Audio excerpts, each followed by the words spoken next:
Hello everyone. I was not recording the first time I recorded this, so hopefully everything's fine. So basically, I'm going to explain the Fnaf lore in this video. Of course, yeah, better camera.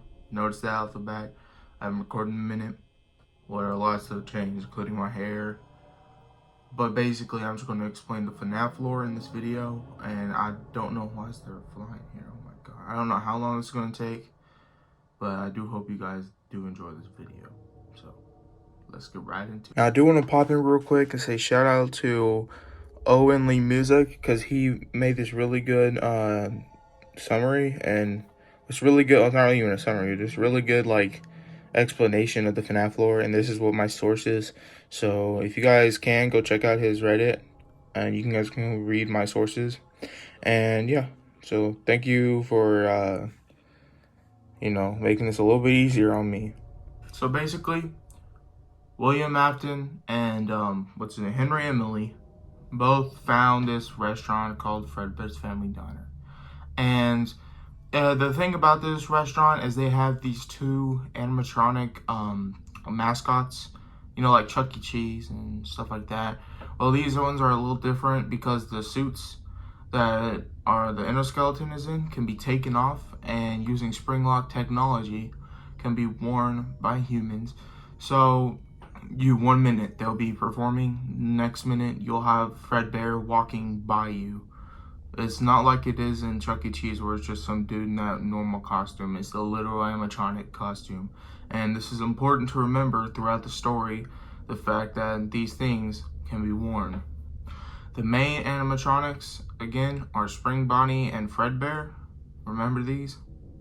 William Afton has 3 kids, Michael, the crying child, and Elizabeth. Now, I'm reading this off of, that Reddit post of their names, but these 3 are extremely important into the story, and you'll see later on why.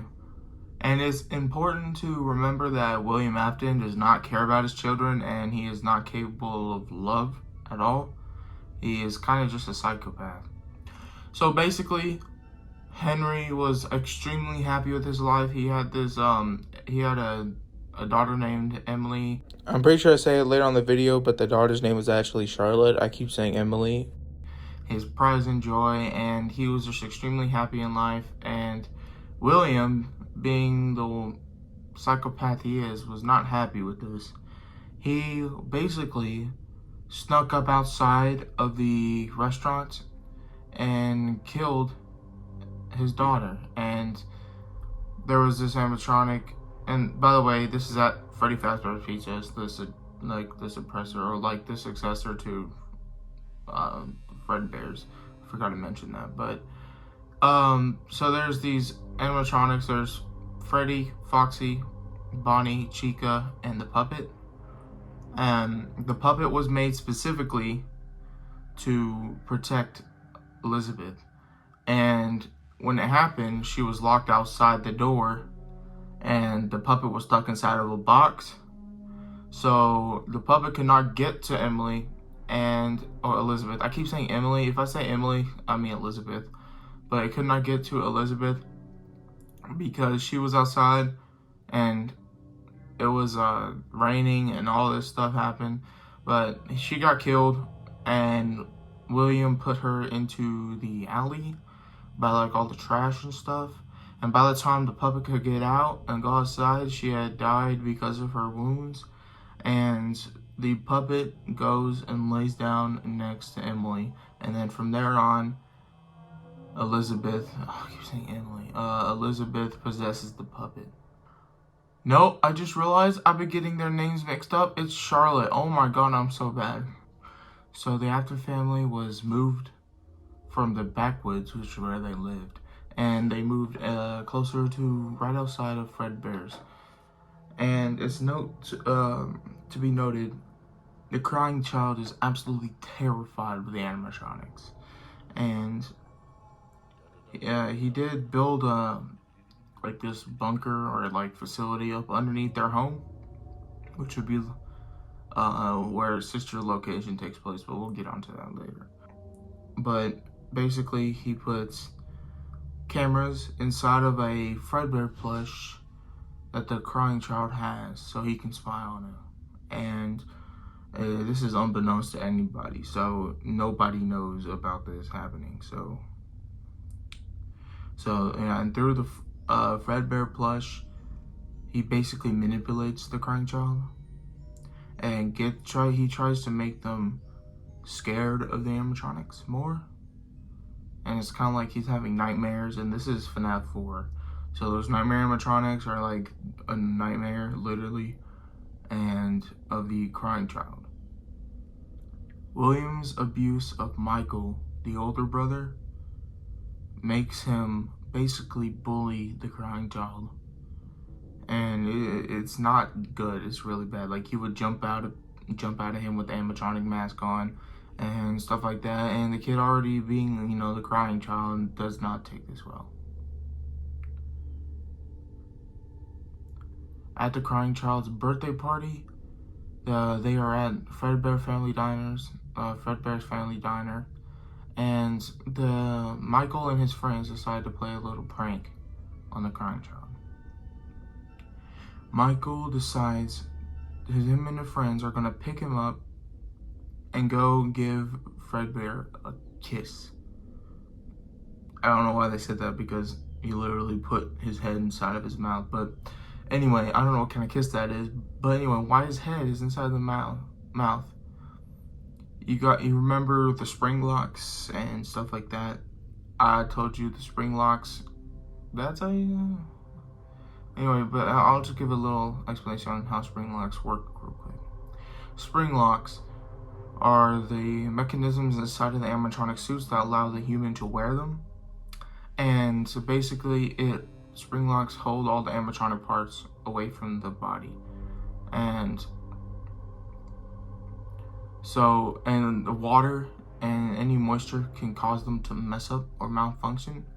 And now they are in animatronic mode right now, but spring locks parts include like the mouth area, and it can cause it to like tense up and stuff like that. But basically, the crying child is crying, so moisture going into the mouth causes the mouth to close on his head, and that is known as the bite of 83.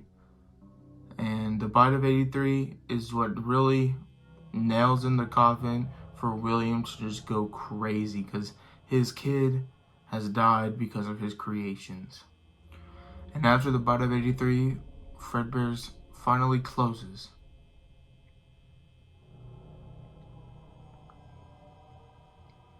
So next up, we're going to talk about the missing children's incident. This is one of them. Dude, this fly. This is one of the most, like, important parts of the lore. So, just bear with me here. So basically, we're going to start off with William Afton with his golden Fredbear suit, or golden Bonnie suit.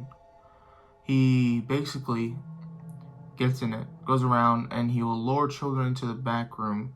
And specifically 5 children this time. He lured 5 children into the back room and murdered all of them, and stuffed their bodies into the suits of Freddy, Bonnie, Chica, and Foxy, and Golden Freddy. I don't know why I said that. But basically, here's the list of who possesses who.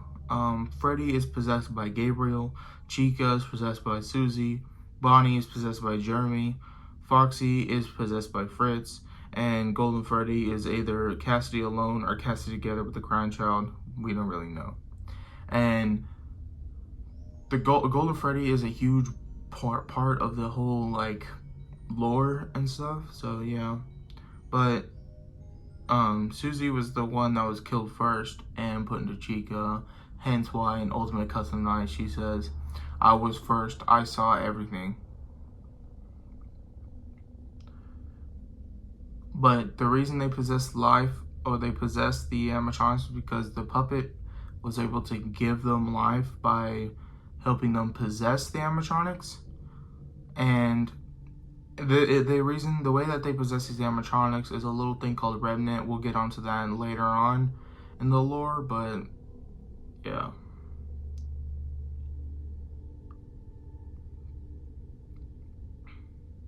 So William was convicted of his crimes, but his sentence was short because the bodies were never found because they are inside of the animatronic, and why would they search inside of an animatronic? And the restaurant closed down. We really don't know if this happened in either 1983 or 1985. It's like up to debate, so take that as you will. So now we're going to the most notable year on the Fnaf lore, 1987, which is when Fnaf 2 takes place.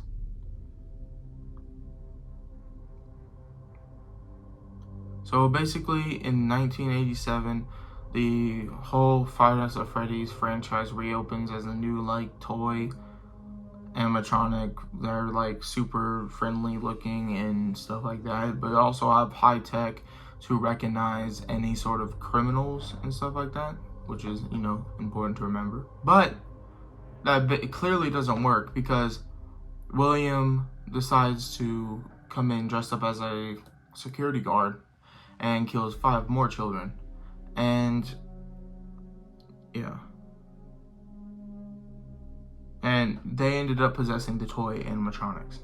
William gets moved over to the day shift, and Jeremy Fitzgerald takes over at the night shift, which is very important. But when William gets found out, it switches, so Jeremy is on day shift.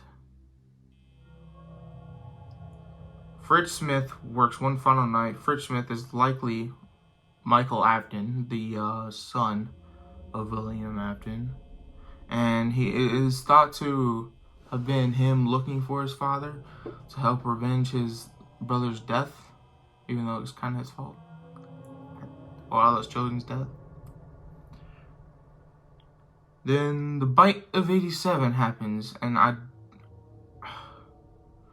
one of the toy animatronics bites the frontal lobe of Jeremy Fitzgerald off, and it causes Freddy's to close, but he does end up living throughout the whole bite of 87 thing, which is surprising.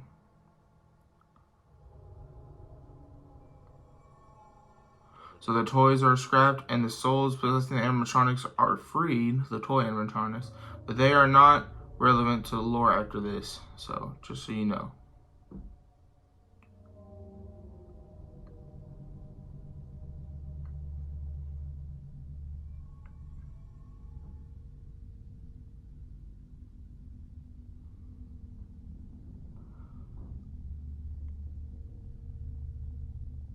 So this next time, we don't know what year this takes place. We just know it takes place similar time that FNAF 2 takes place. So there we go. Circus Baby Pizza World opens, and Elizabeth dies. I know I said Elizabeth when I was talking about Charlotte, but Elizabeth is William's daughter, and we know the way she dies is that there's this all the animatronics in Circus Baby Pizza World are designed to kill children, capture and kill children, and because of this, William will not let her go near any of the animatronics, even though she really wants to see the one in question called Baby. And one day when William was busy with work, she snuck off and went and saw her. So she went up, Baby gave her ice cream, and she went to go take it. And when she went to go take it, a giant claw from inside of her stomach reaches out and grabs her and pulls her in and kills her instantly. And finding out that William finding out that his daughter was killed because of his creation, he immediately closes down the restaurant just one day after it being open. Freaking off. The Funtime animatronics are moved to an underground location, which is underneath William's house, as we said before. On the closing of the 1987 Freddy Fazbear's Pizza in FNAF 2, the toys are scrapped and their souls are freed, but the original MCI souls remain in the classics, which MCI means Missing Children Incident. By the way, I was just reading that. But basically, they remake the Missing Children Incident animatronics into new animatronics that kind of look the same as they did before, into this new location, which is 1993, and you said this is the location we see in FNAF 1, which is open from 88 to 93, just so you know. In FNAF 1, we play as Mike Schmidt, which is probably Michael Afton, which I'm pretty sure he is. I believe that, but some people may say it's not. The location in 1993 closes. Despite a lot of success, it has no investors now, so they closed down.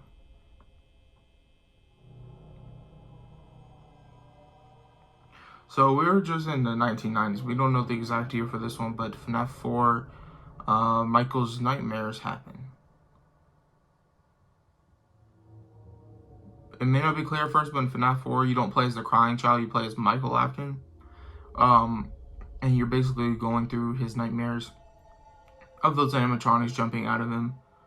And I've already basically explained all the lore in FNAF 4, so I'm just going to skip most of that. But just to let you know that you're playing as Michael Afton. So now we are in the 1990s to early 2000s, which is sister location. And at some point, William told Michael that to go to Circus Baby's Pizza World to retrieve Elizabeth, aka Baby.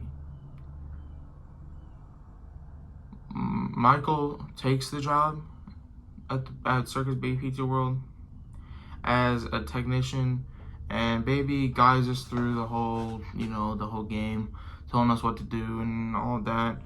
And it turns out she was lying to us the whole time, so that's fun. Instead, all of the animatronics that are there all fuse their endoskeletons together to form Enard, which is an amalgamation of animatronics. Enard takes you to the scooping room where where animatronics are emptied from their suits, the exoskeletons and all this stuff happen, but you are fooled into the scooping room where the same thing happens to you, but your skeleton is what comes out.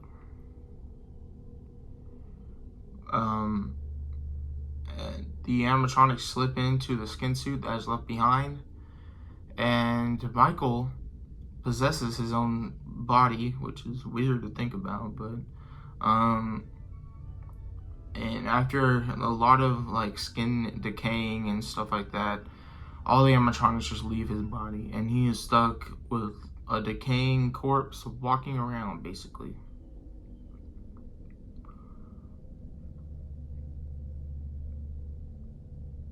And eventually, Enard splits into Scrap Baby, kicking Baby out of the amalgamation, and then he becomes Molten Freddy. Okay, now we're present day, 2023, which is Fazbear Frights and FNAF 3. And in 2023, the murders are nothing but a ghost story, basically. And then Fazbear Frights opens up as a horror attraction, and yeah, so here we go. So basically what happened to William before this game happened was he went back to the FNAF, the old FNAF 1 location to dismantle all those animatronics, which he does it, but that lets the souls take a physical form, as in the crying children and stuff like that. Not to be messed up with the crying child, but they all surround him, all 5, and scare him, and he's backed up into the room, and he sees his golden bunny suit, and he thinks to himself, this will probably scare the children away if I put this on. And it's in this really old, decrepit, and decaying room. It's all got leaks and stuff in the wall. It's disgusting. But he puts on the suit, stands up, starts laughing. But because of the moisture in the room, as I said earlier, the spring locks become active and impaling him and basically killing Michael Afton. So Yes. And in FNAF 3, they opened this horror attraction, and they went through the old FNAF location or whatever, and they found that room where he was in, and they said, oh look, we found an animatronic. Let's put this in the horror attraction. Can you see where I'm going with this? Basically, William Afton possesses his own body again inside of the animatronic suit. And that being his signature stuff, he kind of enjoys it, I'm pretty sure. So he walks around, and the security guard at Fazbear Frights is Michael Afton. He is searching for his father to take him down, and I'm pretty sure William knows this, so he starts going after his son in there. But at the end of FNAF 3, Michael Afton decides to burn the whole place down with his father inside, presumably destroying him.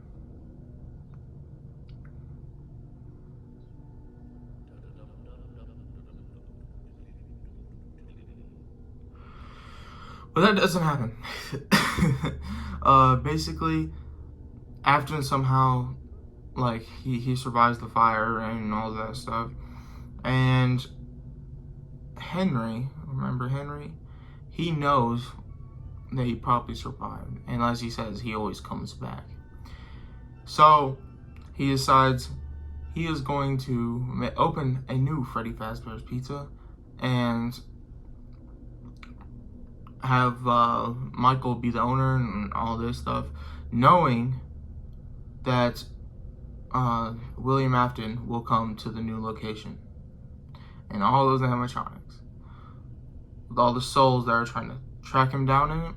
So they open it up, and they go through the week. He tries to gather as many animatronics as he can, and on the last day of the week, you are sitting there and you are inside of this office, aka you're Michael, and all of a sudden Henry comes through the comms, and he gives this huge, amazing speech. I like this speech. Go check out yourself. Basically saying that he is going to torch the place, and that would be the end of all this. He's going to torch it with all the animatronics inside to free their souls. And he said that there was a way for Michael to get out, but he said that may not happen now, and that Michael probably wants to be in there anyway, because you remember, he has a dead body walking around. Oh, by the way, for this, I'm not going to do security breach for this, because this is the newest game. I really don't feel like doing that. But yeah, so we got Ultimate Custom Night. Cassidy is, you know, the spirit possessing Golden Freddy, basically traps William Afton after he dies into his own personal hell, and all these spirits are just constantly torturing him, you know, scaring him, jump scaring him, stuff like that, and just constantly torturing him, and yeah, just torturing him. I mean, called Old Man Consequences tells Cassidy to just leave William Afton alone, and and tells her to rest. We don't know anything else about this character, but that's it. And that is basically the conclusion to the story, almost. I mean, there is Help Wanted, which is dumb. I think that's like a alternate timeline, so I'm not going to include those games. But basically, that is the entire FNAF lore, and I don't know how long this video is going to be at all, but I do hope you guys like this video. Please comment, like, subscribe, and I'll see you guys later.